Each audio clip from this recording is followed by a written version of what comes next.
When Warren Buffett, the Oracle of Omaha, speaks, investors from around the world listen. After building Berkshire Hathaway into one of the world's largest companies, Buffett amassed a fortune of more than $70 billion, placing him among the richest people on the planet, promising to give away nearly all of his wealth to those in need. Now, in these difficult times, we turn to this stock market sage for his financial wisdom and calm. In this episode of Influencers, I sit down with Warren Buffett as we discuss the markets and the pandemic that has brought the global economy to a near halt.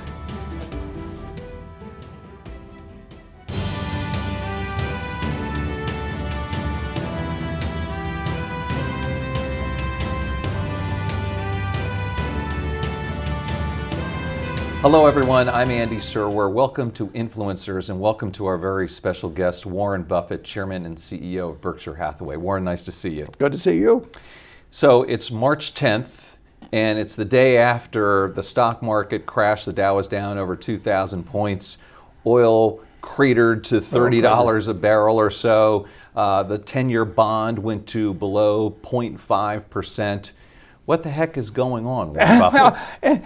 I told you many years ago, if you stick around long enough, you'll see everything in markets. And it may have taken me to 89 years of age to throw this one into the experience. But you know, markets, if you have to be open second by second, they react to news in a big time way. I mean, it's not like the market for real estate or farms or things of that sort. Does this remind you of any other time? Well, I've certainly been a fair number of times when panic has reigned in Wall Street. And October 19, 1987, and the period around it. I mean, there was panic. At the close of business on Monday, October 19th, most of the specialist firms, which were important in those days on the New York Stock Exchange, were broke. And the next morning, there was a check due to the clearinghouse in Chicago that didn't get there. And sometime late in the morning, a decision, I think Phelan had made the decision, we're going to stay open, but it was really close. That was, and of course the financial panic. There were, you had 35 million people on September 1st that weren't worried at all about their money market accounts. On September 15th or 16th, they were all. How concerned are you about the coronavirus situation, Warren? Well, you got to defer to the doctors on that. But, you can get into all these figures about how flu regularly kills, 20 times as many people in this country or 40 times maybe as much as we've seen in the way of deaths, even more than that. But, it is a pandemic. It has really spread. So we've got something that we don't know how long it'll be with us. We don't know how severe it'll be. But there will be uncertainty about that for a considerable period of time. There has to be. What precautions are you taking personally? Have you changed any of your habits? Well, I'm drinking a little more Coca-Cola, actually. That seems to have warded off everything else in life. I mean, I'm 89. I just had two different doctors tell me I'm in much better shape than I was a few years ago. I'm not sure what I'm doing to get in better shape. But by accident, I had an annual heart check where I wear something around my waist for a couple. I think I said it's never been better. So, no, I really, I'm a probabilities guy by nature. So there's going to be 2.8 million deaths this year, and at age 89, I'm a little more likely to be than I was in that group than 10. But 2.8 million, and what have we had so far? I mean, it will grow, but I've always felt a pandemic would happen at some time. I mean, I've actually used that term. I mean, in describing things that can interrupt the progress of not only this country, but the world. It won't stop the progress of the country or the world. I mean, this is a terrible event that's occurring. We don't know how terrible, and it may not turn out to be that big a deal, when we get through, but it may turn out to be a very big deal, and we just don't know, and I certainly don't know, and nobody knows. But there will be other things that happen in the world in the next 5, 10, 20 years. That's the way the world works. It's not a totally even course. The progress of mankind has been incredible, and that won't stop. I mean, you flew out here, yesterday or today, and you flew over a country that 250 years ago, there wasn't anything here.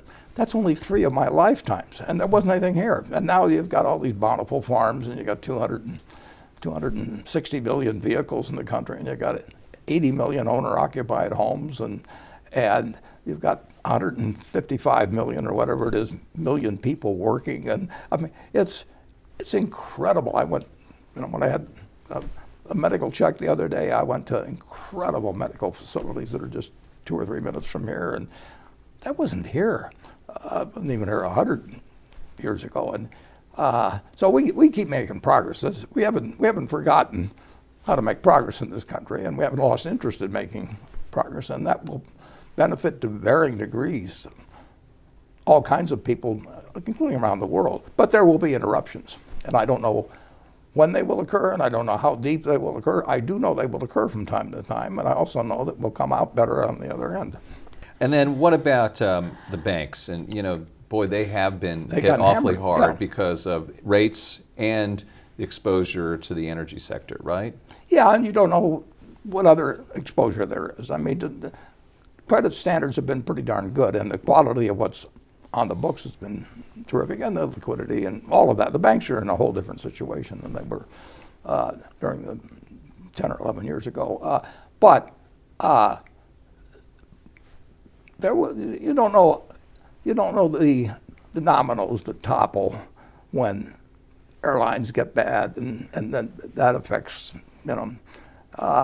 energy demand. It's just they're using less fuel than they were 3 weeks ago. So there's ripple effects, and there always will be in recessions. That's the nature of recessions, as you get ripple effects. We get ripple effects on the railroad, but there's just there's less intermodal traffic moving now because of the supply chain interruptions and all that sort of thing. But you look at, again, I mean, in 1942 when I bought my first stock, the Philippines were about to fall. I mean, and the day I bought it, the Dow literally was down 2%, and 2% then was only 2 points, literally. It broke 100 on the downside. But 2%, I felt it. I mean, I went to school in the morning and I bought these 3 shares, and when I came home at night, I already had a loss in them.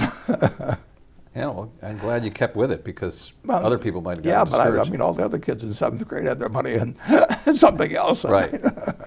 Getting back to banks for just 1 second, Warren, sure. And a specific name, which is Wells. Yeah. And are you getting frustrated with Wells Fargo? Well, I think they've been through a lot of problems, but I don't think that the fundamental franchise and all of that, I mean, I'm fine with that. I forget whether it's in 1 out of every 3 households in the country, and I mean, the mortgage service. It's huge.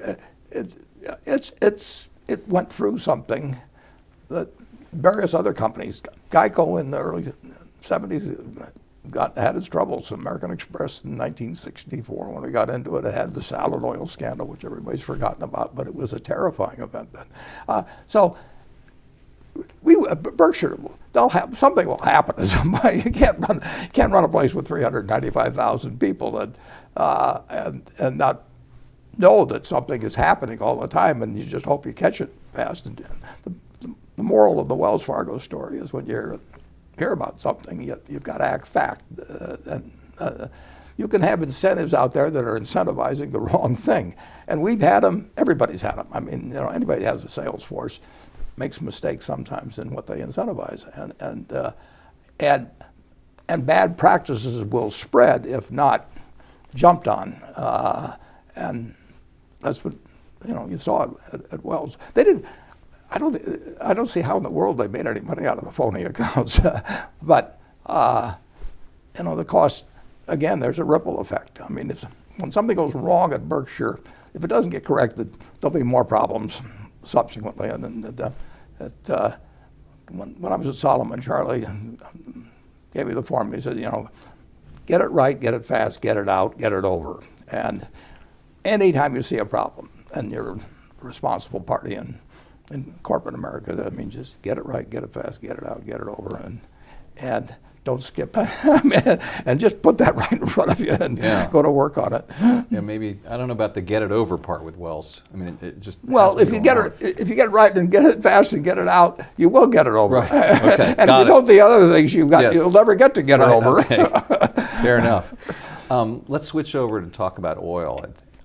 You are an investor in the sector through this Occidental Petroleum deal from last year. You put in $10 billion, Exactly. I think, and maybe some more after that. I know you get preferred dividends, but that investment has to be underwater at this point. And what's your thinking? Well, the 10 billion is a preferred stock with warrants, and there is no market in it. Okay. I mean, it's a private deal. But we also have about 2% of the common stock, and that's down significantly. And as I said when I did it, I mean, the biggest variable is the price of oil, and I don't know the price of oil, and every day it gets quoted.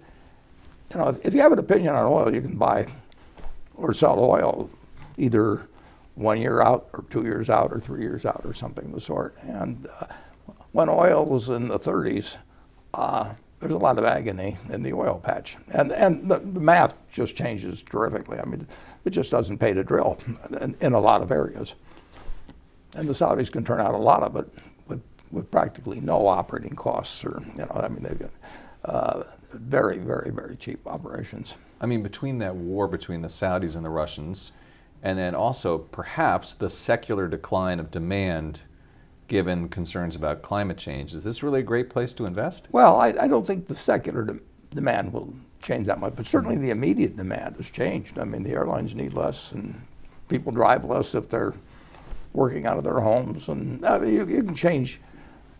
When you're talking about something close to 100 million barrels a day, if you change it by 5%, that is huge. I was reading in your annual letter, on the other hand, that you're so proud of Berkshire Hathaway Energy, which is so big in wind power and has this whole different business model. So you think that alternatives actually have a real future? Oh, alternatives have a future. They are the future over time, but you can't change the world, the base of the world. I mean, you've got 260 million vehicles on the road, or whatever number it is in the United States, and I don't know how many around the world. And they're not changing what they use tomorrow. And the average age of the American vehicle, the auto, I think is 11 to 12 years, something like that. And so the world can't change dramatically. And if anybody thinks you can change energy sources 10% in a year, it just doesn't work that way. But the world is going in the right direction in terms of working toward minimization of carbon. Speaking of those cars, I mean, look at Tesla and what Elon Musk is doing. I mean, that kind of is a revolution, right? Well, it's an important change, but if you guessed on the penetration of electric cars, let's say we sell 17 million or something a year in 2030, when I'll be 100. And I would say that I'd be surprised if more than a third of those would be electric. Well, that's 2/3 that aren't, plus all the ones so of the total vehicles on the road, it still might be 10% electric tops or something like that worldwide. I mean, you can't change this mass of transportation. You can't change it in a year or two. It is changing and should change, but in terms of just the math of replacing, if we said we're going to junk all the cars we have, well, the economy would stop. I mean, we can't produce we couldn't replace them. What do you think of Elon Musk, though? If you met him, and would you invest in Tesla?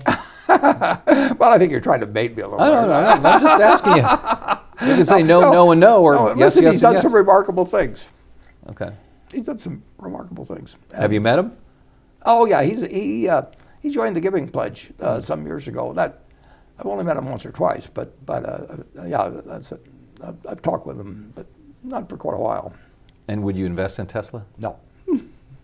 Okay. Let's switch over and talk about bond yields and interest rates, because that's a crazy subject right now. It is a crazy subject. And it is really crazy. Yeah. So what is your thinking on that? I don't know. I have never been able to predict interest rates, and I've never tried. I don't. Charlie and I, we believe in trying to function on or to focus on what's knowable and important. Now, interest rates are important, but we don't think they're knowable. And there are some things that are, this gets back to, sounding, who was it, Don Rumsfeld or something? Known knowns and unknown and all unknowns that. and unknown unknowns. The question is the box that says knowns and important, knowable and important, is there anything in that box? And can you tell what's in that box and what isn't in that box? And it's what I call knowing your circle of competence. And my circle of competence doesn't include the ability to predict interest rates a day from now or a year from now or 5 years from now. So I say, can I function without knowing that? It's the same way as predicting what business is going to do or the stock market is going to do. I can't do any of those things. But that doesn't mean that I can't do well investing over time. I mean, but things have changed. They're different now because rates are so low. You It's have negative unbelievable. rates. It's unbelievable. And then you were talking about Edgar Lawrence Smith Yeah. and his discovery about bonds versus retained earnings. And then I think you were saying that it makes, for as far as central banks, it makes no sense to lend at 1.4% and then to have 2% inflation. Well, it doesn't make sense for you to buy bonds if somebody is telling you that they're going to try and destroy the unit in which the bond the promise is included. They're going to try to destroy 2% of that a year. Right. And for you to now receive maybe 0.5% and pay taxes on it. Right. I mean, so where do you think these low super rates are going to go and negative rates? I mean, just what are the implications on? Well, I would say that's the most important question in the world, and I don't know the answer. No, if we knew the answer, it wouldn't be the most important question. Ooh, I like that. Yeah. I mean, I don't like that, but no, but it's true. Yeah, yeah. Well, so let me ask this way then: what has investing in equities changed given the interest rate environment? It makes equities look super cheap. Yeah, no, it reduces the hurdle rate. Right. That's why they like to decrease it, is that it pushes asset values higher, because obviously, if you promised to pay me something at 3% a year, that would have been a terrible instrument for me to own, almost any time in history. But today, if you're good for it, it's fabulous. Right. I mean, did negative rates scare you, Warren?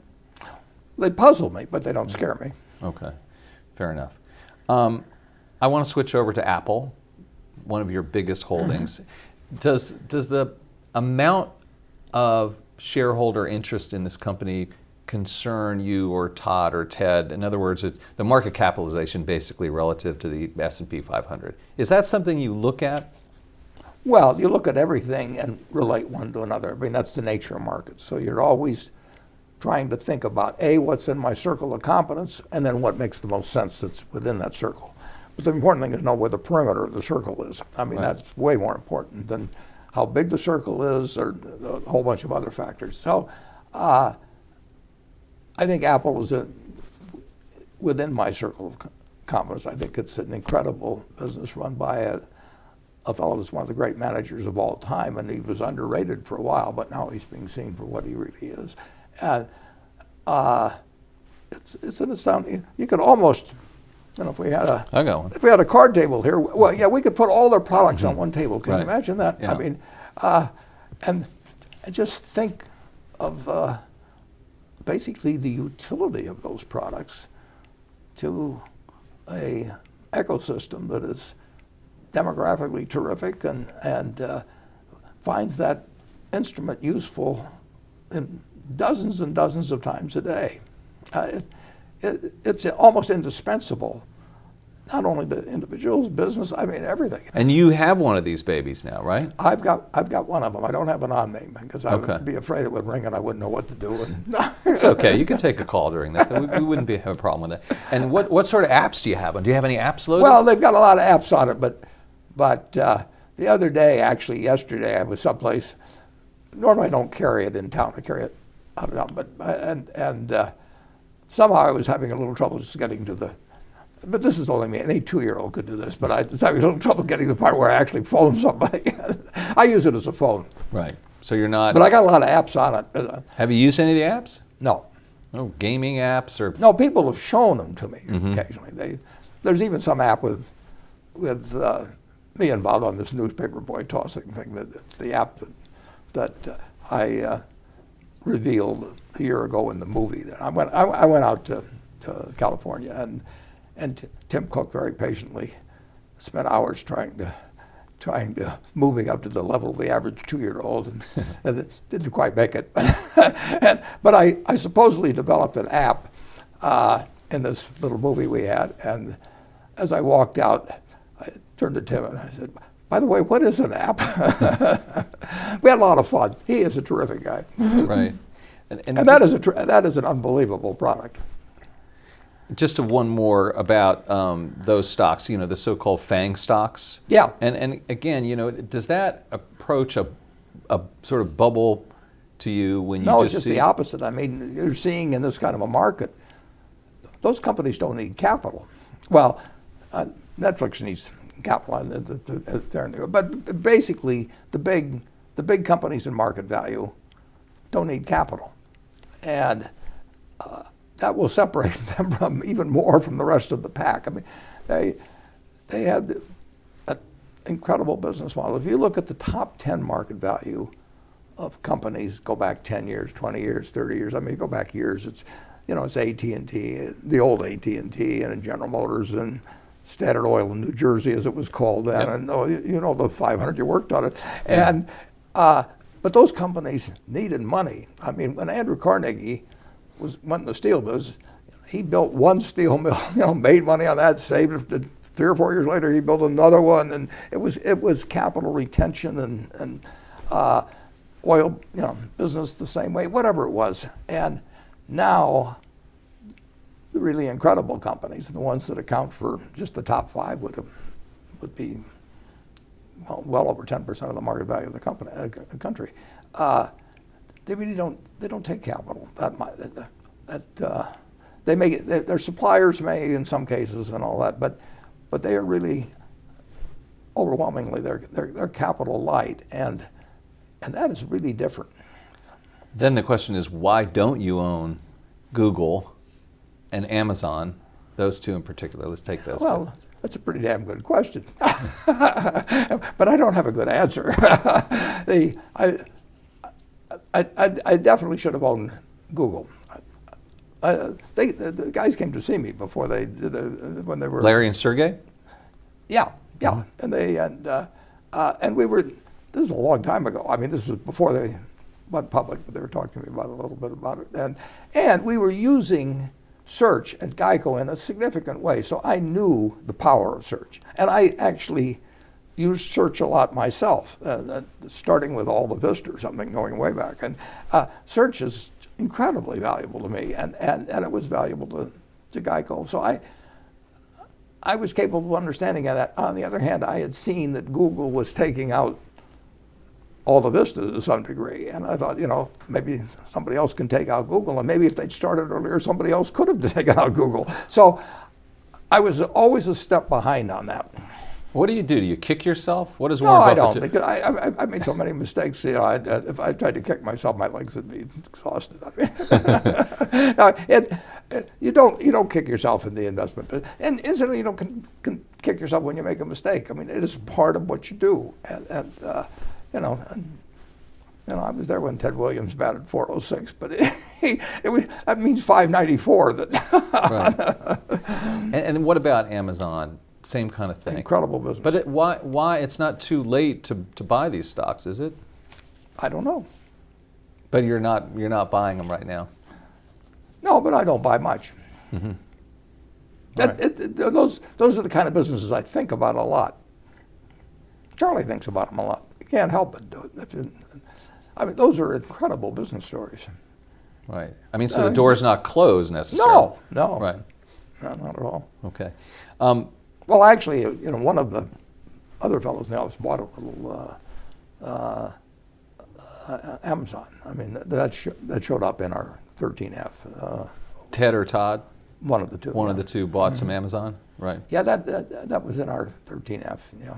Right. There you go. You took the plunge. Not Berkshire, me. Berkshire took the plunge. Berkshire. They can do anything they want to do. They can't short Berkshires. A few stocks. And then speaking a little bit more about Amazon and Jeff Bezos, he owns the Washington Post. Yeah.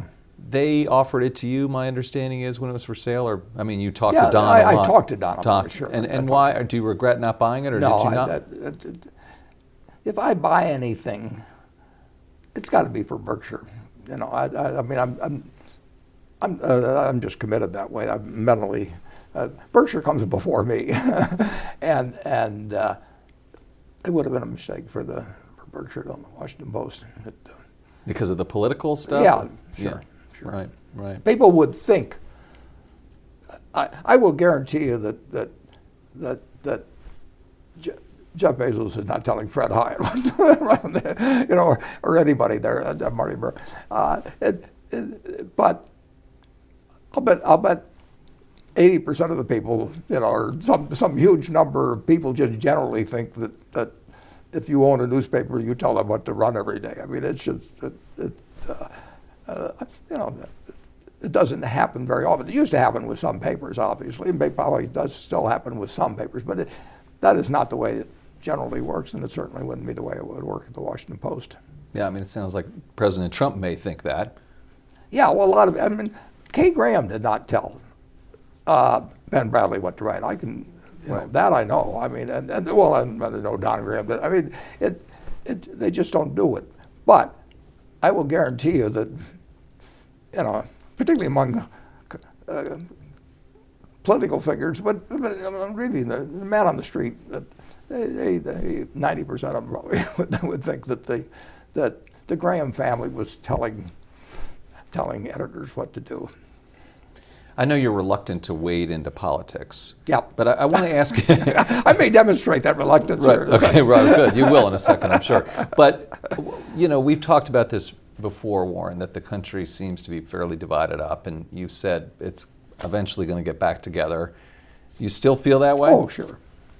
How will we get back together? Well, if you could have asked me the same question during the Vietnam period, and I will tell you it was even more intense. I mean, I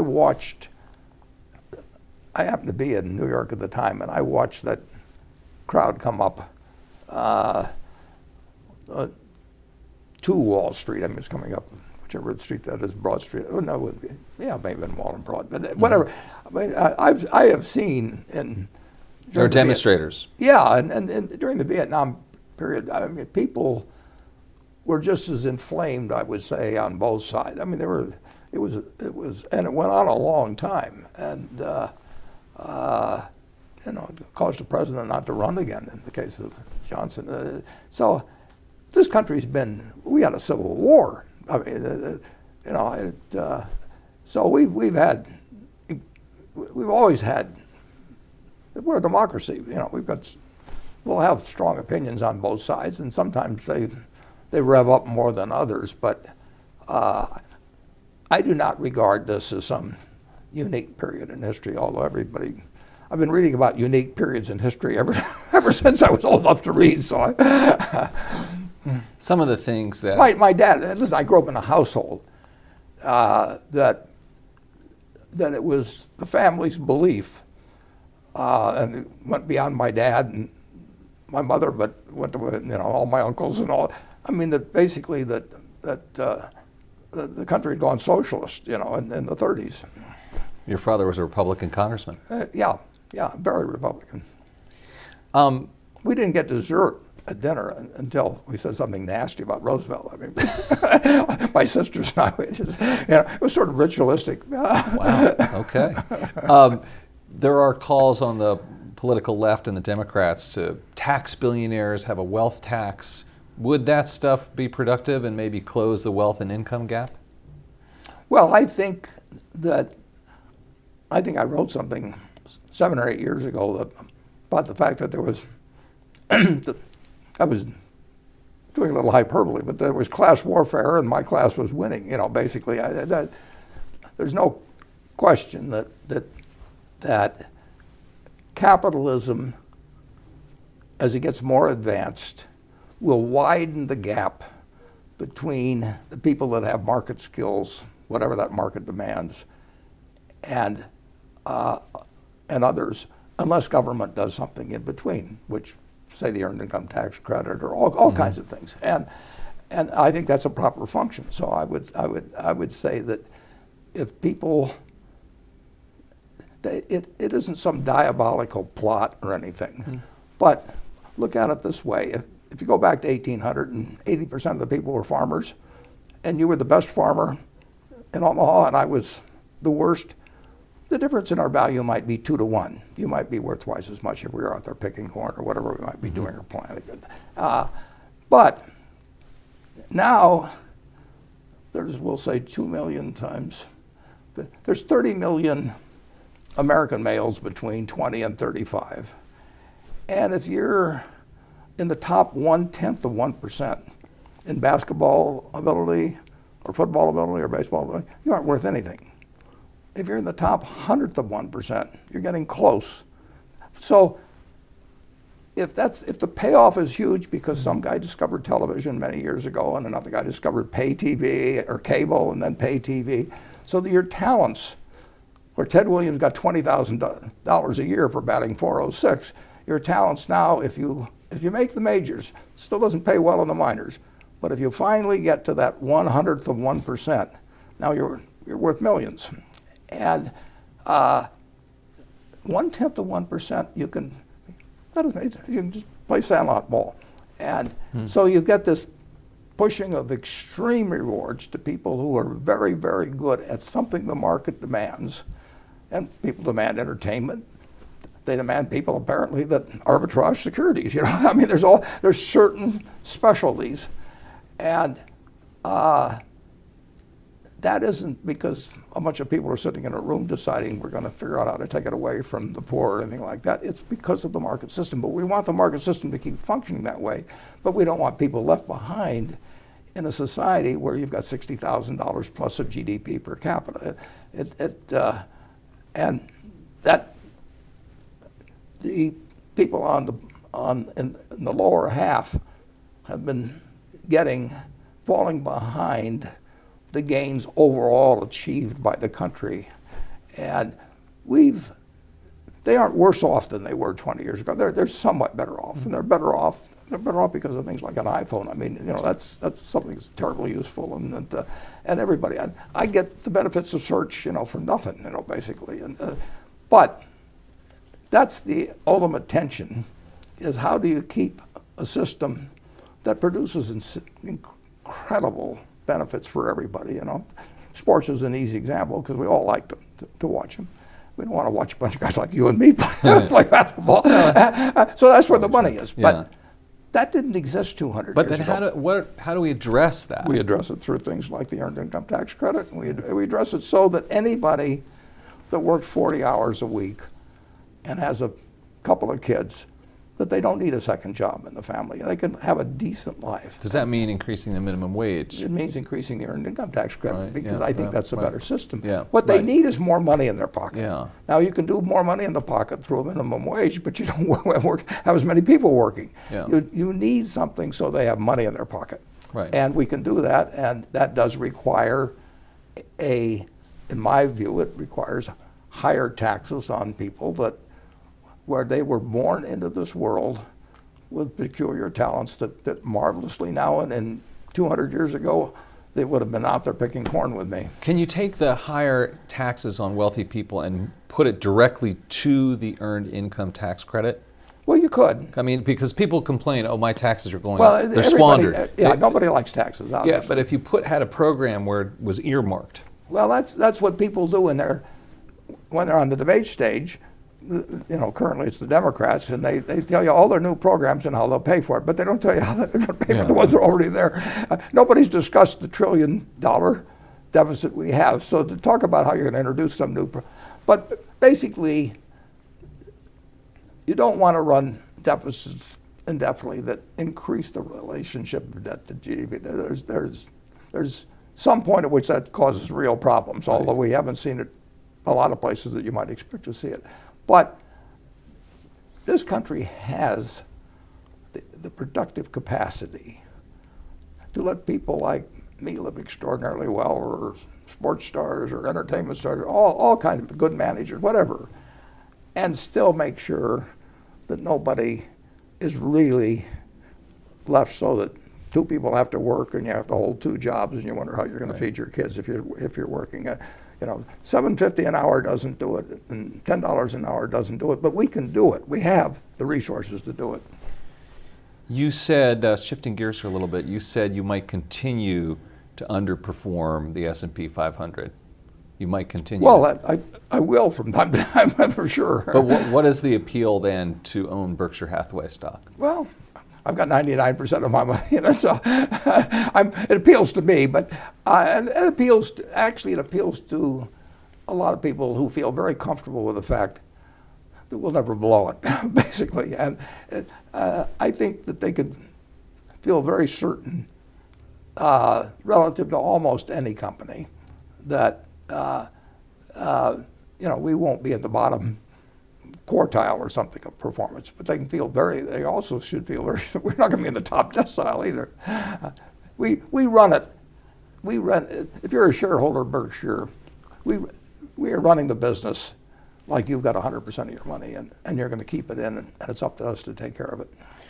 You said that my value is not so high, and it seems like you're trying to really create a Berkshire Hathaway that works well, maybe not in perpetuity, but for a very long time. Yeah. And then you also said we're well prepared for succession. It's almost going to be embarrassing how well. Yeah. Well, what does that mean? Well, it just means that Berkshire doesn't need me, and we've got somebody that's extremely better than I am in many, many, many respects to succeed me, and that's and you want that in a company, and I want it. I mean, whatever the number may be, but it's many billions that will go for vaccines or whatever it may be, education for decades to come. That depends on that. But more important, it's really it's at least 1 million people where a disproportionate number have got something close to their whole savings in. And so we're their partner. I mean, Berkshire came out of a partnership. Charlie ran a partnership, I ran a partnership. We do look at the people as partners, and we look at a partner as somebody who trusts us to make sure that they don't get killed in the process. And they are not, if they're shooting for the top 1% of performance or 5% of important, they're not going to find it. They might have found it in our partnership back when we worked with tiny sums of money, but we can't do it. And we don't want anybody to think we can do it. You said a person to succeed me, I think, just now. And so is that a person that we know, or is it, I mean, there are various people at the top of Berkshire that you've tapped, and there's Greg and Ajit are going to be on stage this year at the meeting? It depends what happens to me and what happens to other people. But it's not Justin Bieber or someone out there. No, it isn't even Elon Musk. But the interesting thing is, if you take our top 10 holdings at Berkshire, we got 150 billion in them. Mm-hmm. I don't know who the successor is to the CEO in any one of those 10. And I've watched a lot of successors come and go in those holdings. So to think that we wouldn't have somebody able is just crazy. I mean, in our case, it's just the ultimate responsibility of the board of directors is to have the right CEO and be prepared for if something happens to that person. Right. You said that we possess skilled and devoted top managers for whom running Berkshire is far more than simply having a high-paying or prestigious job. How do you know that? Well, you don't know it for sure, but you've got to make judgments on that. You make judgments on a marriage. I mean, and you've got more time to look them over in selecting successor CEOs. But that's the most important decision, though, that you make. It isn't what their IQ is, and it isn't even necessarily the top, maybe in a given type of managerial skill. I mean, if they're the kind that'll leave you tomorrow, I mean, you really want somebody that is devoted to Berkshire. And incidentally, we look for the same thing in our subsidiaries. In other words, we've got a group of managers, and dozens and dozens and dozens. Now, everyone doesn't feel this way. I mean, but we've got a much higher percentage that feel that way than virtually anybody has. But you can't bat 1,000 in that game. Another topic that people are very keen on right now is student debt. And I know that you have really prided yourself on helping students. Is this something that really concerns you? Well, it would be a tough consideration for me if I were going to school, whether I wanted to not only invest, I'm talking about college, whether I wanted to invest the 4 years. I didn't want to go to college that much when I got out of high school. But not only the 4 years, but if I had to incur hundreds of thousands of dollars in student debt, I don't know which decision I would make. No, higher education is really expensive, and we've helped out many thousands of students, and the Gates Foundation has done the same thing, and other of the foundations that I support. But it's just expensive. It's very expensive. Is it still worth it? It depends on the individual. It depends on the individual more than the school. I mean, there's a lot to learn in those 4 years. I mean, there's a lot you can learn in those 4 years, and whether you do or not depends more on the individual. I don't think it makes sense for everybody to go to college. And I'm not so sure it made sense for me to go to college. Really? Come on. No, I'm not kidding. I don't know. I mean, I learned a lot by reading, and I spent 3 or 4 years, well, counting graduate school, 4 years. That I could have been doing other things. And there were a lot of intelligent things to do then. Who knows? I don't think it was essential. I mean, I had some wonderful people I met through it. Main thing when I went to Columbia, though, with taking Ben Graham's course, I already knew what he was going to say. I mean, I read it. I understood. I mean, he was a very good writer, but it was inspirational. It was inspirational more than it was educational. We have a few questions from our audience at Yahoo Finance from Twitter. One is, what advice would you give to a young investor today? Well, you've got to understand accounting. That's got to be like a language to you. And so, yeah, you have to know what you're reading. I mean, and unless you know that language, and some people have more aptitude for that than others. And that's one thing I learned by myself. Now, I took courses in it afterwards, for example, but I learned it myself in it largely. So you have to do that, and you have to have the attitude that you're buying part of a business, and not that you're buying something that wiggles around on a chart, or that has resistance zones or 200-day moving averages, or that you buy puts or calls on, or anything like that. You're buying part of a business. And if you buy intelligently into a business, you're going to make money. And then you have to buy something that, in my view, which you do if you're buying a business, that you're not going to get a quote on for 5 years, that they're going to close the stock exchange tomorrow for 5 years, and that you'll be happy owning it as a business. If you owned Coca-Cola, it didn't really make any difference in 1920. When I went public, the important thing was what I was doing with customers. And you probably would have been better off if there wasn't any market in it for 30 or 40 years, because then you wouldn't have gotten tempted to sell it. And you'd just watch the business, and you'd watch it grow, and you'd feel happy. So the proper attitude toward investing is much more important than any technical skills. Another question from one of our audience members. With all your success, what keeps you and Charlie going? We have so much fun. I just talked to him the other day for an hour, and we have fun every time we talk, and we are doing what we love to do with people we love every day. And I've been lucky on health. God knows, how Charlie in '96 and me at '89 with our habits and everything. It's I don't know what it's a testament to. I think actually being happy in what you're doing makes a huge difference. And you don't want to go around having grudges against people. And I mean, all these things that cause you to think negatively, whether it's about the world or about individuals or about your own bad luck or anything of the sort. Just forget it, basically. I think that helps. How do you clear that stuff out of your mind? I don't know whether you're born to some extent that way, but you certainly see that it works, Andy. You just take the people you know, and the ones that are sour on the world gets sour on, basically. And so it's, now it's got to be tough, and certainly if you've got some major illness or something of the sort, I mean, that's just, you can have terrible luck in life, and and it can seem very unfair to you, but you're going to have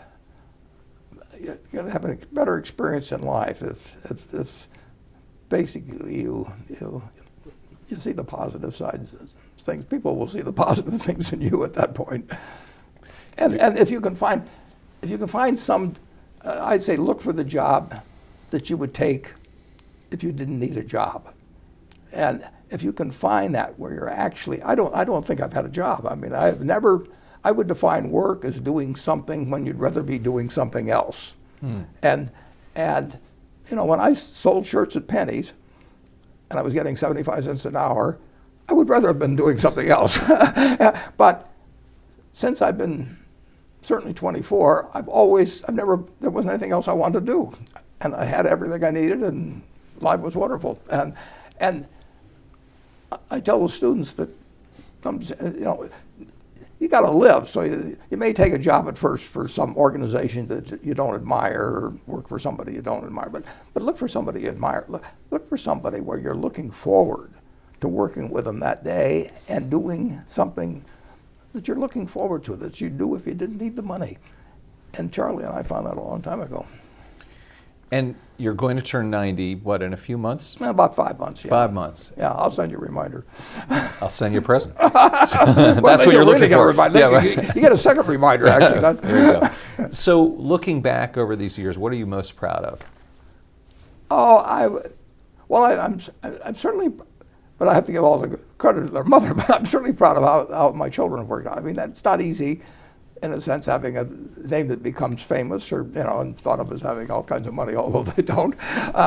But all three of them are now in their 60s. In fact, you're looking at the guy whose youngest child is 61. I mean, that's and they've all lived very productive lives, and they all get along fine with each other. And I've seen a lot of rich families. It doesn't always work out that way. And another question from the audience: if you were going to start a business today, what kind of company or what industry would you look to get into? I'd do the same thing I've done. I mean, Can everyone do what you do, though? I mean, do you think that? I'm cut out for managing money.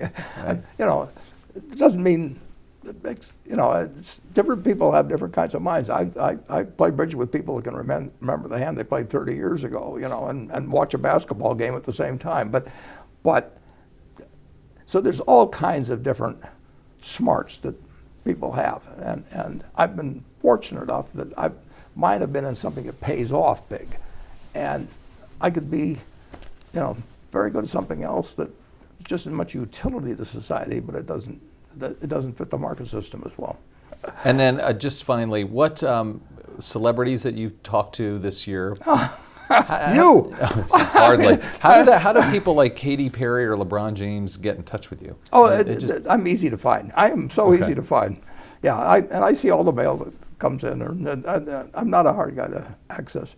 All right, so write them a letter. All right, we're going to leave it at that. Warren Buffett, Chairman and CEO of Berkshire Hathaway, thanks so much for your time. It's been fun, thanks. I'm Andy Serwer. You've been watching Influencers. We'll see you next time.